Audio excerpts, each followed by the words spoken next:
Hi Strike customers, Lindsay here, standing with one of our new products, the B3 Compact.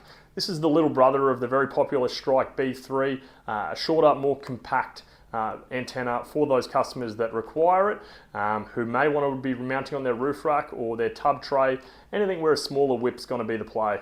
So let's take a quicker look at that now. Okay, taking a look at the B3 Compact pack contents, we've got our Bullbar bracket. So that's a generic bracket that can be positioned on a Bullbar.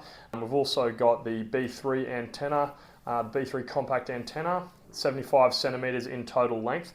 And we've also just got our little caps here for if we want to remove this whip for any metro driving. So like the B3, it's going to have heavy duty performance. The B3 and the B3 Compact are built to last the Australian conditions.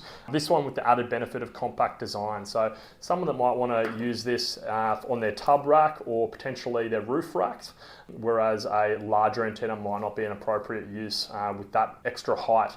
Like the B3, we've got a removable whip here and a heavy duty spring. So this can be removed if you do not wish to keep that on your vehicle at all times. So plenty of cable here terminating at the SMA connecting point, ready for installation potentially of a Selfie unit. So with the B3 and the B3 Compact, you're going to be hitting 3G, 4G and 5G signals here in Australia, and just the added versatility that this solution now provides with its shorter length. You're going to be able to mount this in some areas where a larger antenna won't be able to do the job. This is ready to go here at Strike. It's in stock. If you like the look of this product, try it out. Please get in touch with us via the contact details below.